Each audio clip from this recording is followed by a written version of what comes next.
अपने प्रमोशन की खुशी में आज राहुल अपनी पत्नी को शहर के सबसे महंगे रेस्टोरेंट में डिनर के लिए ले जाता है। दोनों आज बहुत खुश हैं क्योंकि राहुल की आज पगार 1 लाख महीना हो गई है। पहले जो 80,000 महीना थी, आज राहुल की पत्नी स्वाति की खुशी का कोई ठिकाना नहीं है। आखिर उसको खर्च करने के लिए अब और पैसे मिलेंगे। आज वह कुछ ज्यादा ही सच संवर के डिनर के लिए आई है। आज उसको ऐसा लग रहा है जैसे उसका कोई पुराना सपना पूरा हो गया। आखिर उसके पति की पगार बड़ी हो गई और उसका ओहदा भी। यह तो उसको चाहिए था। आखिर हमेशा से उसने पैसे को ही तो महत्व दिया है। उसको गरीब लोग कभी पसंद ही कहाँ आते हैं।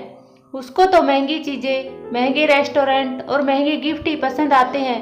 शहर के इस रेस्टोरेंट में सभी लोग महंगे महंगे कपड़े, सूट बूट और महिलाएं महंगी महंगी साड़ी और वेस्टर्न कपड़े पहनकर आई थी। ऐसा लग रहा था इस रेस्टोरेंट में गरीब के लिए कोई जगह नहीं है। स्वाति आज अपने आप को महारानी समझ रही थी। इतने में वह देखती है एक सिंपल से कपड़ों में लड़का उसकी टेबल के पास चला आ रहा था। उसको देखकर स्वाति चौंक जाती है और कहती है, अरे तुम यहाँ कहाँ से आ गए? क्या तुम यहाँ वेटर हो?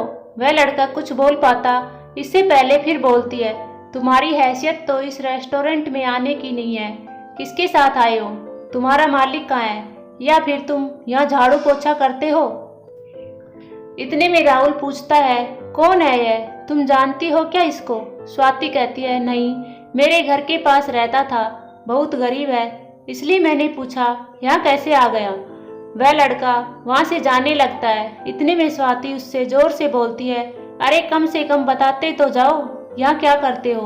हम कल फिर आएंगे, फिर तो नहीं यहाँ दिख जाओगे। लड़का मुस्कुराता है और कहता है, तुम आज भी नहीं बदली। पहले भी पैसे पर मरती थी, आज भी पैसों पर ही मरती है। अच्छा हुआ जो मेरी जिंदगी में नहीं हो। यह लड़का स्वाति का पहला प्रेमी था, सौरभ, जो उससे बहुत प्यार करता था, पर गरीब होने की वजह से स्वाति ने उसको छोड़ दिया और राहुल से शादी कर ली। स्वाति को यह बात चुभ जाती है और वह चिल्लाकर सौरभ से कहती है, तुम क्या जानो पैसों की कीमत? तुमने तो कभी देखे ही नहीं। तुम तो हमेशा गरीबी में रहे हो और हमेशा गरीबी में ही रहोगे।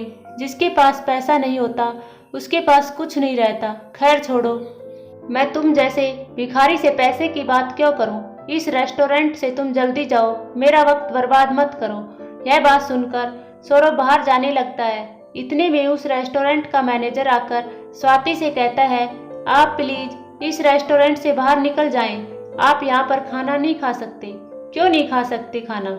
हमारे पास पैसे हैं, फ्री में खाने थोड़े ना आए हैं। तुम्हारी हिम्मत कैसे हुई यह कहने की? हो कौन तुम? स्वाति चिल्ला के मैनेजर से बोलती है। होटल मैनेजर स्वाति से बोलता है, प्लीज हम आपसे रिक्वेस्ट कर रहे हैं, आप यहाँ से चले जाएंगे। अब आप यहाँ खाना नहीं खा सकते। देखते ही देखते कुछ बाउंसर उस टेबल के आसपास आ जाते हैं। ऐसा लग रहा था अगर अब स्वाति फिर चिल्लाती है तो दोनों को यह बाउंसर बाहर फेंक देंगे।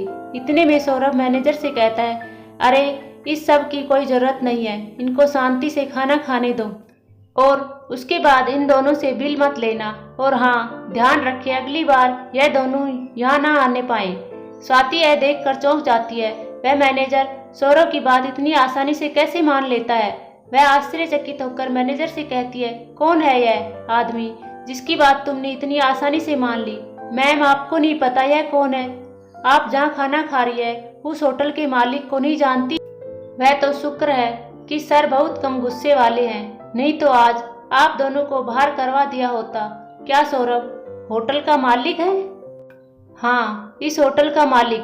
पर कैसे? यह तो बहुत गरीब था। सुना तो मैंने भी है कि सर पहले बहुत गरीब थे, पर उन्होंने अपनी मेहनत और लगन से 4 साल में 300 करोड़ की कंपनी खड़ी की है। उनका यह अकेला होटल नहीं है, उनके 10 होटल और इस शहर में हैं।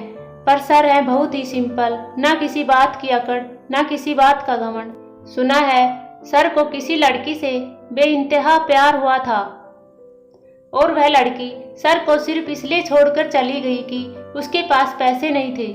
इसी वजह से दिन रात मेहनत करके सर ने यह कंपनी खड़ी की है। आज सर के पास सब कुछ है। यह बात सुनकर स्वाति मन ही मन सोचने लगी, जिस आदमी को मैंने पैसे के लिए छोड़ा आज वह आदमी किसी राजा से कम नहीं। आज उसके पास सब कुछ है और मैं 1 लाख की पगार में खुशी मना रही हूँ। सौरभ आज करोड़ों कमा रहा है। अगर मैं सौरभ के पास वापस चली जाऊं तो क्या गलत है? वह मुझसे प्यार तो करता ही है। मेरा तो हर सपना पूरा हो जाएगा। हीरे के गहने पहनूंगी और बड़ी बड़ी कारों में घूमेंगे। शाम के समय स्वाति बिना कुछ सोचे समझे सौरभ के पास जाती है और अपनी गलती की माफ़ी मांगते हुए कहती है, मुझसे बहुत बड़ी गलती हो गई। मैंने तुम्हारे प्यार को नहीं समझा। आज मुझे एहसास हुआ है कि मैं तुमसे कितना प्यार करती हूँ और तुम्हारा प्यार कितना सच्चा है। सौरभ, मैं अपने पति के साथ बिल्कुल खुश नहीं हूँ। अगर तुम मुझे अपना लोगे तो मैं अपने पति को तलाक दे दूंगी और तुम्हारी हो जाऊंगी हमेशा हमेशा के लिए।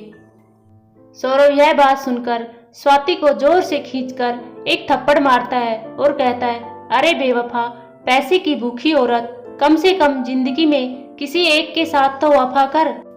कल तूने मुझे पैसों के लिए छोड़ा था और सिर्फ आज पैसों के लिए मुझ में प्यार दिख रहा है। जब मैं सिंपल कपड़े पहने तेरे सामने आया तो तूने फिर मेरा मजाक उड़ाया। अगर तुझे मुझसे प्यार था तो पहले ही अच्छे से बात करती ना। मुझे तो वेटर समझकर गाली दी तूने। स्वाति जोर जोर से रोने लगती है और कहती है, मुझे माफ कर दो, मुझे माफ कर दो। मैं तुम्हारे बिना जी नहीं सकती। प्लीज अपना लो मुझे, प्लीज अपना लो मुझे। सौरभ स्वाति से कहता है, याद है तुमको? मैं भी उस दिन तुम्हारे सामने ऐसे ही रो रहा था, अपने प्यार के दलीलें दे रहा था। मुझे इस बात का दुख कम है कि तुम मेरी नहीं हो पाई और इस बात का दुख ज्यादा है कि तुम सिर्फ पैसों की भूखी ही हो। मैंने ऐसी बेवफा लड़की से प्यार किया जिसकी सोच इतनी गंदी है। भगवान का शुक्र है उस वक्त मेरे पास पैसे नहीं थे, नहीं तो तुम्हारा यह घिनौना रूप मैं कभी देख नहीं पाता। अब मेरे घर से निकल जाओ, नहीं तो मैं धक्के मारकर बाहर फेंकवा दूंगा और तुम्हारे पति को तुम्हारी सारी सच्चाई बता दूंगा। यह सुनकर स्वाति रो रो कर वहाँ से चली जाती है और दोबारा कभी मुड़कर नहीं देखती है। यह कहानी उस लड़की की है जो हमेशा अपनी जिंदगी में सिर्फ पैसे को ही महत्व देती है।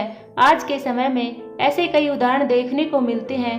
हम यह भूल जाते हैं कि वक्त सबका बदलता है और हमको पैसे के लिए अपने रिश्ते नहीं बदलना चाहिए। प्यार हमेशा सच्चा और दिल से करना चाहिए, तभी हम अपने जीवन को सफल बना सकते हैं। आपको यह कहानी कैसी लगी हमें कमेंट करके जरूर बताइए। धन्यवाद दोस्तों।